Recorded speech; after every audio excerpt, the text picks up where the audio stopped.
हमारे माननीय रामगोपाल जी का जो ये स्वागत कर रहे हैं श्रीमान यशपाल सिंह और गौरव यादव।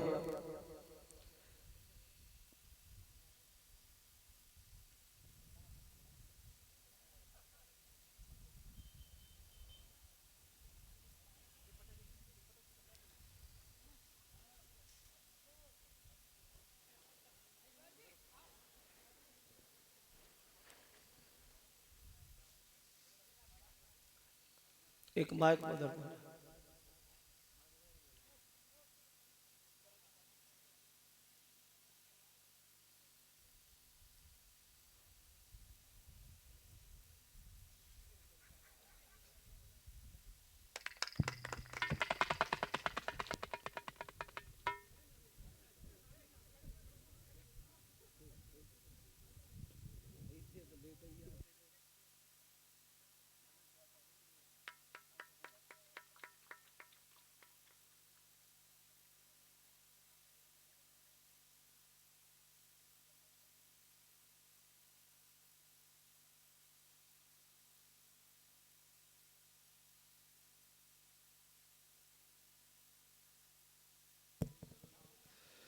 और हमारे अरविंद यादव जो एमएलसी को सम्मानित कर रहे हैं हमारे संतोष यादव यज्ञपति महाराज।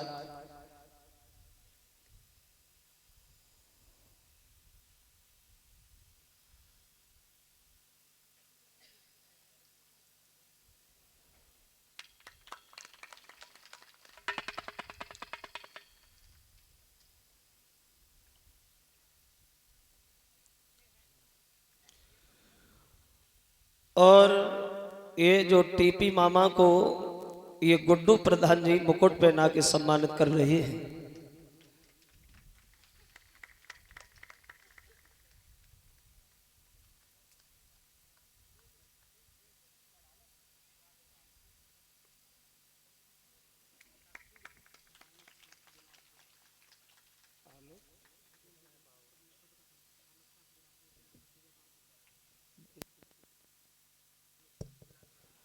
और हमारे आलोक साक जिला अध्यक्ष जी को ये विजयपाल सिंह जी।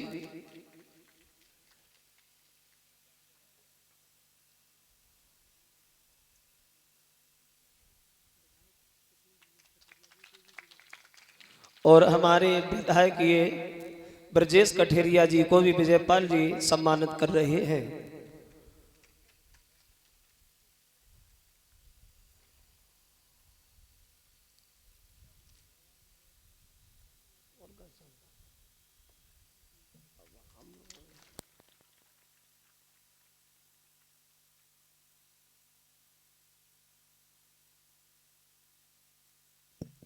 और हमारे यज्ञपति और दरोगा जी हमारे प्रोफेसर साहब जी का सम्मान जो करेंगे। कहाँ है भैया दरोगा जी, आ जाइए।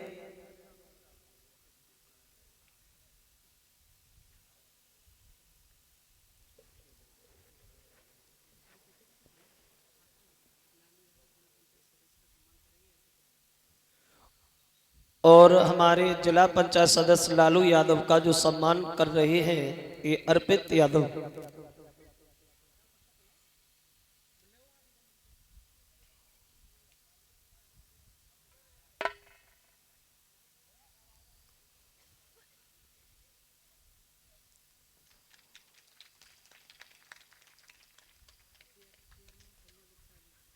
और हमारे चेयरमैन संजय गुप्ता जी, ये हमारे रत्नेश फौजी।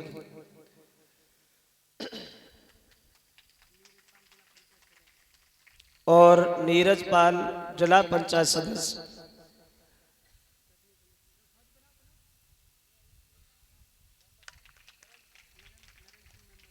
ये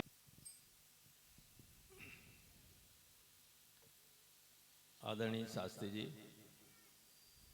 परीक्षक जी, यज्ञपति जी, यहाँ उपस्थित सभी बहनें और भाइयों,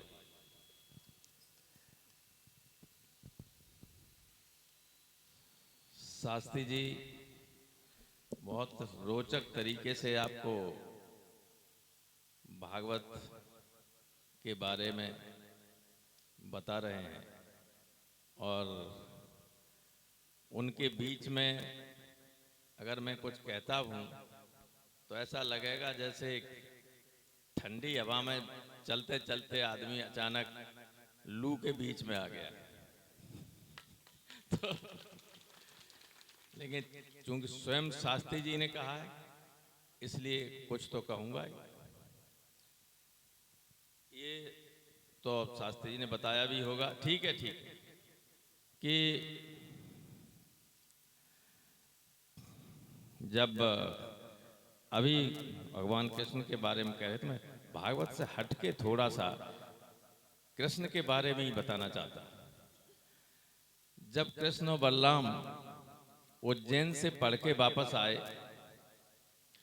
बल्कि पढ़ने आने से पहले उनके गुरु ने कहा कि मैंने तुम्हें वो सारी विद्याएं सिखा दी हैं कि सूक्ष्म रूप में आप कहीं भी जा सकते हैं, लेकिन जो स्थूल शरीर है उसको अगर कोई इधर उधर कर देगा तो संकट में पड़ जाओगे। तो उन्होंने कहा कि गुरुजी चलो चल रहे हैं, ले चलिए कहीं। तो उन्होंने एक जो उनकी झोपड़ी थी उसमें ड्यूटी लगा दी अपनी पत्नी की, कहा कि देखिए हम लोगों के स्थूल शरीर यहीं रहेंगे, कृष्ण बलराम और मेरे, और हम लोग जा रहे हैं। तो वो जा रहे थे, जो नंदगांव के ऊपर से निकल रहे थे तो बलराम ने कहा थी तो अपना नंदगांव है, महाराज यहाँ जरा बहुत दिनों से नहीं आए, उतार दो। उतरे नीचे तो यादवों के कुल गुरु थे गर्ग महर्षि। गर्ग जी स्वयं ब्रह्मा जी के पुत्र थे, आना नहीं चाहते थे मृत्युलोक में, लेकिन उनसे कहा गया कि जाओ, कभी भगवान जब यदुवंश में जन्म लेंगे तो तुम्हें उनका कुल गुरु होने का सौभाग्य प्राप्त होगा। तब वो आए। तो जब वो उतरे तो गर्ग ऋषि ने उनके गुरु को प्रणाम किया और साथ साथ कृष्ण और बलराम को भी किया। तो उन्हें गुरु को आश्चर्य ये हुआ, संदीपन गुरु को। उन्होंने कहा कि महर्षि आप इन हमारे शिष्यों को प्रणाम क्यों कर रहे हैं?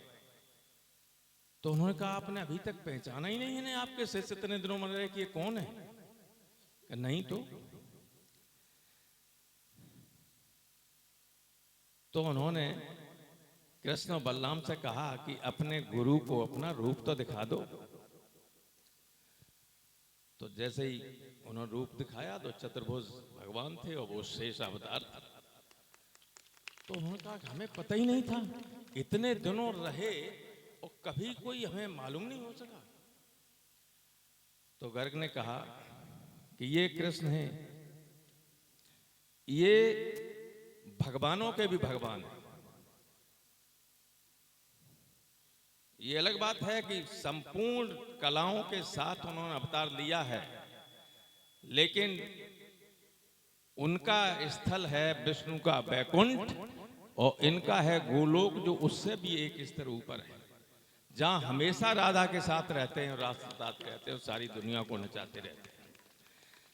तो उसमें कोई हम लोग कभी कंपैरिजन नहीं करते हैं किसी और अवतार से, लेकिन ये हमेशा हमें याद रखना चाहिए कि कृष्ण भगवानों को भी भगवान थे, संपूर्ण अवतार से आए और जब सब काम उनका पूरा हो गया तो चले गए।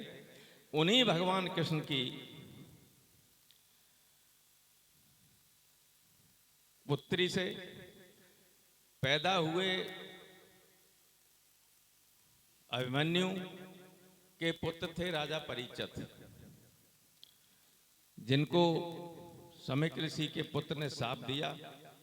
तक्षक ने काटने का उससे पहले जब स्वयं समिक ऋषि के पास आए तो उन्होंने कहा कि अब अपना 7 दिन शेष हैं आपके, अपना परलोक सुधार लीजिए।